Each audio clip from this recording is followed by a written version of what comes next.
Энелердин эч качан перзенттерине айта албаган сөздөрү. Алдыма келгениңде арзыбаган болсо да бир нерсе көтөрүп келсең, мага канчалык көңүл бураарыңды билдирип, мени курсаң кылат. Мени менен ишиң болбой, телефонуңду чукулап отурганың, мени жаш баладай көрүп, эчтекени түшүнбөйт деп ойлогонуң, бир нерсе десем чалгытты деп ачууланганың ушунчалык капа кылат. Ашканада белим ооруп, буттарымда кубаты калбай, сага жана балдарыңа тамак даярдасам, даам татып көрүп, жактырбай маңдайыңды бырыштырсаң, жүрөгүм бырчыланып кетет. Үйгө келгениңде мени көрүү үчүн эмес, бири-бириң менен сүйлөшкөнү келгендей, сүйлөшүп жатканыңарда, сухбатыңарда мага орун жоктой мамиле кылсаң, өзүмдү эч кими жок бечарадай жалгыз сезип кетем. Жалгыз олтурганымда күтүүсүздөн мени көргөнү кирип келгениң мага аалам толу кубаныч тартуулайт. Мени жаш баладай көрүп, аны мындай, муну тигиндей жаса дегениңе муктаж эмесмин. Тескерисинче, мага өз ордумда сага көп нерсени үйрөткөн, каталарыңды мээрим менен түшүндүргөн эне катары мамиле кылууну каалайт элем. Жаш кезиңде кызматыңды чын дилден жасачумун.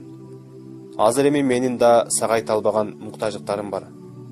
Ай сайын айлыгыңдан мага да аз гана ажыратып турсаң, мени курсаң кылган, тубаларым себептүү тапкан нерселериң берекелүү болгонун көргөн болор элең. Бир күн келип, менин бөлмөмө киресиң. Бирок ошондо таппай каласың. Канча чоңойсуң да, сен мен үчүн ар дайым кирсиз таза, жүрөгүмдүн бир бөлүгү, көздөрүмдүн нуру, жаным балам бойдон каласың. Насаатымды кабыл ал, бооритим.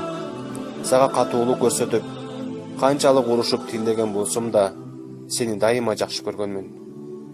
Дүйнөнүн сулуулугун сенин бактыңда деп эсептеген эниңден капа болбо.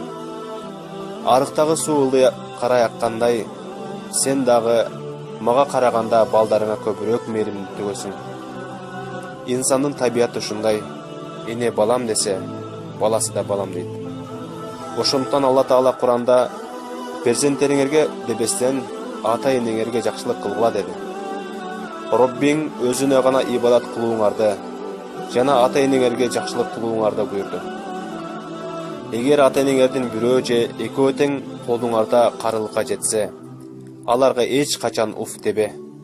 Аларды зекибе, жакшы сөздөрдү гана сүйлө. Аларга мээрим канатыңды жайып, о жараткан, алар мени кичинекей кезимде чоңойтуп өстүргөндөй, сен да аларга мээримди төккүн деп айт.